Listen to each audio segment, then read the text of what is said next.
certain thing is change. If you're asking yourself, will this new federal budget help me or hurt me?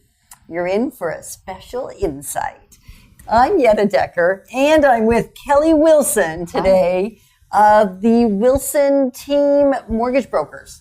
And you know, what's really cool is we get to be excited and are excited because we're welcoming you to another episode of the Inside Track, where we get to share thoughts, we get to share tools, and we get to share techniques that I need, and I'm going to say we all need and we all deserve, that really help us make our house into a home where our families can thrive and where we can really live that best life possible. And so, Kelly, this is for you, for Kelly, for me, for you, whether you're somebody that is going, I'm ready to buy my first house, or you know somebody that you love and you care about that's going to buy their first house, or even down the road, there's somebody in your life, whether it's a child, a grandchild, or just somebody you really care about that's going to be buying that first house. This show is actually for you because we're going to give you the inside scoop. We're going to do more interview style today. You're going to learn all there is to know so far about this new program, and we will decide, you will decide, based on the information with this new budget, do I wait or do I act and move forward with purchasing a new home, my first home? Because this really is all about first-time home buyers. It is. It's this program. Incentives, yeah. Yeah, incentives. So there we go. Now we're going to decide whether the incentive is going to help or hinder. Mm-hmm. So Kelly, tell me, what is this new shared equity mortgage? That's probably the biggest news within this. I mean, there are some other things, and we will promise to get to those as well. And the biggest piece is the shared equity mortgage. What does that mean? It means that CMHC, Canadian Mortgage and Housing Corporation, so basically anybody who's putting less than 20% down has to have default insurance through the Crown Corporation. And what that means is they're willing to partner with you to buy your first home. Wow, that sounds actually really good when I first hear that. Yeah, it does. We got excited the first time we heard it too. Me too, actually. And then we started to see some further details about how it started to unfold and how it affected anybody's ability for qualifying and affordability, right? Because there's always two sides to affordability, right? Is how much can I be approved for in terms of buying my first home? And we already have a stress test we put in place from last year. And it's pretty crazy. And that stress test is something. Mm-hmm. It is something. Because I just had to go through it with another property that I purchased, and I went, that was harder than it used to be. Yeah, it is. Yeah, much harder than it used to be. Yeah, definitely. And the second part is the affordability in terms of how much can I afford monthly, right? What are my monthly payments going to look like? And how do I offset that with the rising house prices, right? So looking at sort of both sides, right? Depending where you fit in and how much you're looking to spend, also what market you're in, right? In terms of where do you live? Where do you live? Exactly. Right. And the Ottawa market, I guess the good news with the Ottawa market is it's really, for the most part, an ever slowly increasing market. It is. Mostly. Yeah, definitely. We're not as fast-paced as Toronto and Vancouver, and we certainly don't have the highs and lows. Yeah, the volatility is kind of gone. Right. So this program, I kind of sidetracked us there. With somebody looking to purchase their first home, affordability is our biggest thing. So we have two aspects of affordability. What's my monthly payment? Right? What can I manage comfortably to pay? Yeah. And then the other piece is, what's the purchase price that I can qualify for? Right. What's the mortgage that they will let me have, regardless? Yeah. So it's really two very different things that don't necessarily meet in the middle. Right. Especially with this new incentive. Yeah, and so it's important to know that there's a certain amount of money that's being allotted towards this program, right? They're injecting $1.25 billion, and they're trying to spread it over a 3-year period. So to be able to qualify to have this shared equity program, you have to have a minimum of 5% down on your own. Right. And the second thing to look at is household income, right? So anybody who will be participating in the mortgage application. Right. So even if you're married or you live in a home with somebody, the income only would be subject to this if you're on the mortgage. Right. So Correct? it's a household income of $120,000. Regardless of whether I'm on the mortgage or not? I believe it's going to be towards who's on the actual mortgage, right? Okay. Because you'll want to put as many people as possible in order to up the qualifying rate. Right. So as long as that person can qualify to go on, right. Then they're going to max it out at $120,000. So $120,000 combined family income is the max that you can earn to qualify for the program. Correct. And then the second part of that is the amount of housing that you can purchase can only go up to 4 times that household family income. Right. So if, for just argument's sake, because I do so much better, if you haven't noticed, with really round numbers. Yep. So if we're going to use 100,000 rather than the 120. So you just multiply it. We can give you those numbers easy. You just reach out to us. They're not difficult to do. There's mortgage calculators. And while we're on the spot, catching me right here, you're going to be happy. We went with 100,000. So 100,000 purchase combined family income would mean that I can qualify, or we can qualify for a mortgage 4 times that. So a $400,000 mortgage. Correct. Now, that's a little different than what I would qualify for if I didn't use this program. Correct. So what is that? So under the current guidelines, you can go up to 4.7% qualifying. So in actuality, even though they're helping you with the assisted down payment or sharing the equity in the down payment, it does reduce the buying power by about 15%. Right. So if I could have qualified for a $480,000 property at the 4.7 times 100 and, I guess, 100 and, then 100,000 times 4.7, right? So I would have qualified for about a 480 house. Now I can only qualify for around a 400. Exactly. And that may, well, it is, especially in the Ottawa market, where our average purchase price of a house is in excess of $400,000 now. That is. And I mean, that depends on where you're living and what your demands are and what works for you, and really what does it take so you don't live beyond your means, you live within your means, because we really do want that. So it's not always about maxing out, and yet sometimes if you know you're going to be increasing your income because you're on a promotion path, or you know that there's going to be a secondary income come back into the family, maybe somebody's been off for a period of time, you may want to get into the housing market sooner rather than later. And so you may want to max your qualification. And I think it's important to know, right? Because on the new homes, right, if you're going to be purchasing a builder, they're going to do a maximum of 10% shared equity. Right. Okay. So we'll talk about a $400,000 house. That means they will put up to $40,000. And it's also important to know that that the $40,000 they're putting into it is going to be an interest-free loan. And that's where you end up having that affordability monthly in terms of savings. Right. That's the good news. Yeah. Like, that's the part that made us all so pumped and excited. And I get excited just thinking about, hey, I can actually have a buying power. Well, and increased, which is kind of cool. So it's $40,000 on a new home.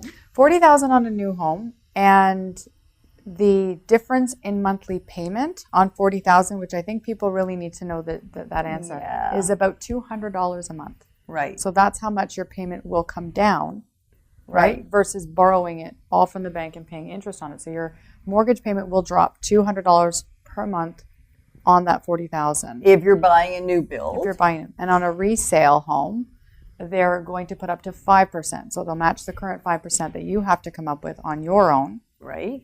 Because you still have to come up with your 5%. You have to come up with, this is not free. Because when I first read it, I went, oh, they're going to give me my 5%. Well, not me, but my clients. Yeah. They're going to give my clients the 5% if they're a first-time buyer. And it's like, no, read a little bit further, Yetta. Don't get so excited initially. Keep listening, keep reading. And so they'll give me $20,000 or give a first-time buyer $20,000 to put toward their next 5%. Exactly. And interest-free again. Right. And what that will do to the consumer's affordability will reduce their mortgage payment by $100. Right. So $100,000 more affordable. So that's kind of nice. So for somebody in the below average part of the Ottawa market, which is fabulous because we don't all want to be, we do not want to be mortgage poor. No. We want to be comfortable in our homes and enjoying our life and not stressing and being able to sleep at night. I figure that's a really good thing. So this is not about maxing yourself out, and yet it's about understanding the ins and the outs of what does this look like. So do you have to take this program just because it exists and you fit the parameters? Absolutely not. And I mean, the reality is they have tried this elsewhere in a different province, and it didn't fare out the way that they thought the incentive would go, because it really does cut back how much you can borrow. So with the current stress test rules in combination with the reduction of what you can qualify using the incentive program, the shared equity program, you're probably going to notice, and again, depending what market that you're in, that a lot of the larger cities aren't going to be able to use this program, right? So I think that's important to know that, yes, you can save $100 per month. Or $200 if I'm buying a new home. Right, or $200 a month. But at the same time, I'm also limiting how much I can spend, right? Right. So it's that, does it hurt or help, right? Well, that's why we said, do you do it or, I guess wait or act. It's like, do you take advantage of, do you grab onto this incentive, which will probably roll out around September, right? That's what they're saying right now. Yeah, and the big thing is we don't really understand what the repayment's going to look like. There's talk about it'll happen when you sell, that you have, will they share in the equity that you've built? If the growth in the property has happened, will they be charging a higher insurance premium, default insurance premium? So looking at those, we don't have those answers right now. We just know what it looks like in order to qualify, how much you have to earn. It's an interest-free loan, and those are the only details that we really have right now. Right. So it'll be interesting to see what the back end will look at in terms of how the mechanics of the incentive are going to work upon sale or approval, right? With the insurance default. Yeah. And when we mentioned a minute ago the program that they launched in another province, it was BC. I mean, it's not a big secret, no, right? It's you not can a go secret. find it. And I thought that was mysterious for a moment there. And let's take away the mystery, BC. And I think they had estimated about 42,000 people to use the program, and only about 3,000 did. So what's that, between 7 and 8% of the expected uptake on that program. Right. So I don't know whether we're going to see the same thing or whether this program will have enough nuances to it that it makes it not work out that way. And will it work in certain areas and not in others? Like, will there be certain communities where, maybe a house is certainly the outskirts of Ottawa, you can still buy a nice home for $200,000, $300,000. And so if you're in that price point, then it may be the payment really does matter. Sure, you're not worried about maxing out your buying power. You're worried about maxing out your monthly cost or bottoming out your monthly costs, right? Making it as low as possible. Right. And I think, when we're sitting down doing the initial planning with the client, it's important to say, okay, even if they're buying at the 250 range or the 200,000 range, to sit down and say, okay, you have to come up with the 10,000 or the 15,000. If you qualify to have the shared equity program and get another 15,000, what will that do to the payment? And based on how the repayment in the shared equity program works, will that be something that you want to even take advantage of based on a $70 payment savings, right? Right. Because what does that payment or what does that savings translate to when you need to sell the property or the initial investment, right? Right. And So, we don't know that yet. We So don't I wish we had that answer for you. And you know that we're going to come back onto another inside track once we have all the nuances. And yet we didn't want to be remiss and not give you everything that we had right now. It's worth thinking about. Well, and we're getting a Now. lot of calls saying, you know what, I was going to buy in the spring, but you know what, should we be waiting till September? Okay, so Right? that's a great next question. Should we be waiting till September to see how this falls together or comes together, I guess? I obviously already have a slightly soured thought around it. Yes, Otherwise, I wouldn't I be could using tell. the word fall. So apologize for my opinion. I'm going to take it away right now. So, and ask you an unbiased question. Yep. Will it actually help to wait till September? Or ought I to buy a home now in this spring or in this summer if I'm actually ready? Should I wait for this program? So I have a few different opinions, but I'm going to say don't wait. That's going to be my final answer for sure. So there's no mystery There's there. no mystery It's there. right here. I'm going to go. I can certainly see both sides. Yeah. But I think the biggest thing is, being in the industry over 20 years, just looking at the last 11, 12 years, typically rates will fall in the spring and then they'll start to climb again in the fall, right?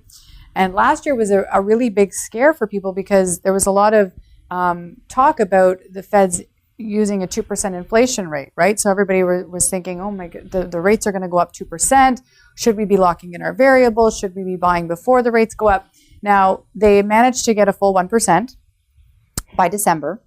And then come December, they said, whoa, wait a second, this is having a huge impact, right? We need to Of course it rethink is. this and Right. slow this down, based on everybody's affordability. So they've changed the mindset. They're now starting to drop, and you're going to see bonds are dropping quite quickly right now. And I'm hoping we're going to be back under 3%, in the I next just few weeks. renewed, Kelly. Yeah, I know. variable, no. Yeah, I know. Safety. I don't know. We can have that discussion all day long. And in all honesty, my conversation will change every month around that. So it really just depends on what's going on in the market with the spread there. So I think that, if you wait till the fall and the rates start to go, you may negate that savings altogether, right? We're in a great market right now. We have excellent interest rates right now. Does that, depending on what you qualify for, do you really want to wait if it will hinder, if you're the person that does want to go up to the 500,000 and maximize, or are you under that 250 range where you want to maybe take advantage of that savings of $75 a month or $100 a month? So just depending where you fit, Right. it's certainly worth a conversation. But I think once people see the numbers, they may decide that, no, I'd rather not risk rates going back up in the fall. Right. Maybe And- inventory or, right? And it's not just rates going up. No. It's values going up. Values, inventory, right? Right. And so over the long haul of Ottawa, because 30 years into this industry, I've only seen the rates drop a couple of years, and that was in the mid-90s. Well, 94, 95. 95, yeah. Yep, in there. And they only dropped like 0.5% to 2%. And the rest of the time, our market increases year over year over year. Yep. And so 4 to 5% average is what Ottawa sits with, which, Yeah. well, in certain pockets are higher and certain pockets are lower and certain properties are lower. And of course, there's not a science. Well, there is a science. It's just science per area. So if you're sort of thinking, what about the area I'm looking at? What's it trending? Well, that's when you want to send us an email or pick up the phone so that we can give you that specific to you information. Right now, it's really very much averaging that chances are if you wait, the home's going to be worth more money, meaning you're going to pay more for it. 100%. And if the interest, so between the interest rates, the program, and the prices of the houses going up, I think I agree with you, Kelly. Don't wait. Don't wait. Don't wait. Go for it.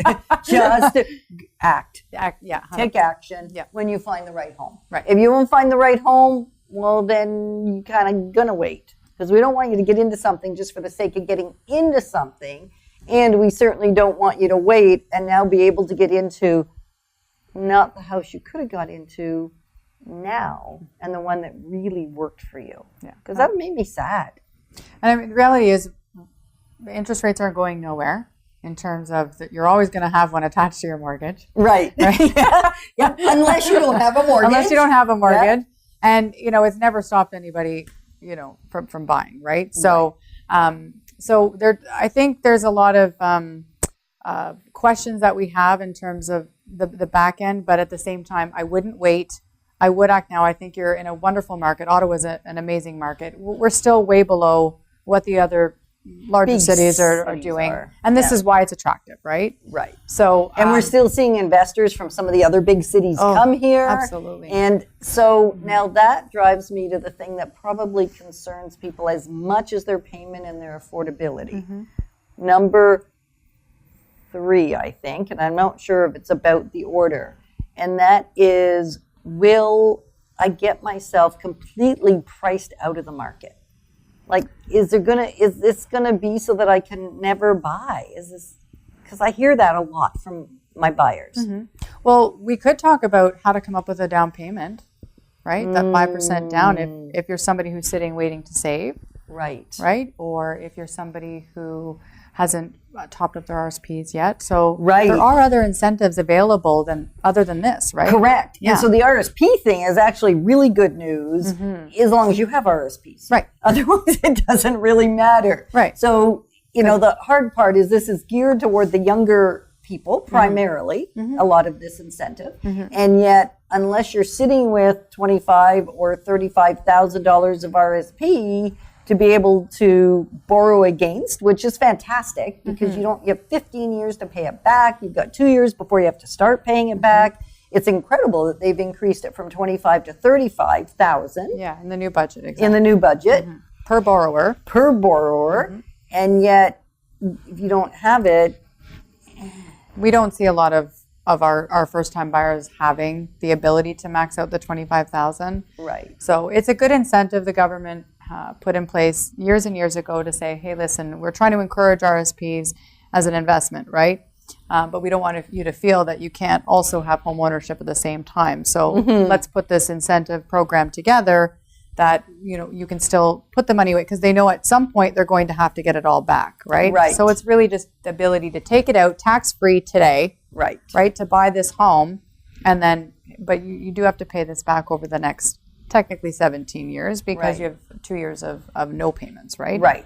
So that has been increased, although I truly don't see a lot of it being utilized, especially with the first-time home buyers. Right. And because we often see, and I think we were talking about this yesterday in prep to connect with you today, and that is $2,000 to $3,000 is often what people have in RSPs. It's not more when they're at this stage in life. Yeah. Right? And so therefore, you're not maxing out the 25 and probably won't be maxing out the 35. If somebody did have that, how does that RSP loan, I understand we can take it out, but what's the best time of year to do it? When's the... So the different ways that you can pull the 5% together, one, we still have Flex Down, which a lot of people don't know, where you can actually, if you have good enough credit, right, it's a 680 score or higher, we still have some financial institutions that will let you put the line of credit that you have that's unsecured and utilize that as your 5% down. So it's called borrowed down payment. Right. And it's legal. 100%. Because the trick with all of and I don't say trick, but the importance with all of this is that everything that you do is transparent. Like it's above board rather than hidden. Because sometimes people ask me to do things and it's like, oh, can't be doing that. Yeah. We need to have it on the documents. There can't be a secondary hidden document. So borrowing down payment can be perfectly good. Right. And CMHC does charge a slightly higher premium for it, right? And we do have to use the payment that you're making on the line of credit in the ratio. So it will affect, again, your buying power slightly. Right. But certainly a good way to jump in and take advantage, especially if you can do an interest-only loan, just pay it down as you want, right? Right. Just chunks here and chunks there. Yeah. And that gets you that 5% into the home ownership. Because getting in is really, really the message. Yep, absolutely. Yep. And with the 25-year amortization, so that is the maximum of 5% down, you have a bit of flexibility in terms of, because the line of credit you can pay off whenever you want, right? Right. Yep. As quickly or as slowly as you want. As long as you make the minimum interest payments, you're good. So I think that's a good way. The other is to go out and take an RSP loan out, right? So you can borrow go to the bank, get the RSP loan, and then if that triggers a refund for you, then you can take the refund, apply it to the loan, wait 90 days for the RSP to sit in, and then pull the RSP out to buy the first home again, right? Right. And if you don't wait the 90 days, you don't feel like I don't want to wait 90 days. Well, you're going to be waiting 90 days anyway for life to continue on. So you can still either make the offer, act, close it later, 120 days. Exactly. That's not hard at all, right? No. So you can even act on the purchase now, because most closing dates are going to be 60, 90, 120 days, 2, 3, 4 months. So you can actually sort of put it all into motion as you're ready to go shopping. Yep. And I think the big one too that we get a lot of calls on is I've already used my ability to buy at 5% down. Can I do that again, or do I have to do 20% down? Right? That's a big one. So if you have owned a home before, you can still do 5% down on another home. So whether you're keeping the current one and buying another one, or you're selling and buying again, 5% down can be utilized multiple times. Which is fantastic. Yeah, absolutely. So you can keep it as an investment property if you've outgrown it, and then go get another one that you can live in. Yeah. Because otherwise, it's how much do you have to have down if... To buy an investment property, 20%. Minimum, Yeah. right? Minimum. Sometimes it's 20 or 30 or 35. Yeah, just depending depends, on right? qualifications, lender. Right. Yeah. So this is really kind of cool. You can do so much with other people's money, right? OPM. Yeah. Other people's money. That is my favorite way to go. Yeah. As long as you make your payments, you want to be able to feel really good. Yeah, absolutely. About sleeping at night. So if you have questions, because I'm sure we've opened up some thoughts that you maybe haven't had before, and there are still questions about the program, you are welcome to reach out to either of us, because we would love to answer that. And Kelly really does have lots of assistance to helping buyers with figuring out what they qualify for. Because this may have muddied the waters or made it totally cleared it up with you. So you can reach out to Kelly and Kelly Willson, and she will help you figure out exactly where you ought to be in this. Trust it's been helpful. Okay. Hey? Yeah. Like I learned some things. You learned some things from each other. Always. This is really, really good. So we are excited to be your partners as we're moving forward. Together, we've really got this. And it's interesting that if you think this is scary, it's okay, because there are scary things that we have to do through the journey of life. And together, it really isn't that scary. We take out the scariness. And so, thank you. And let's do this thing well together.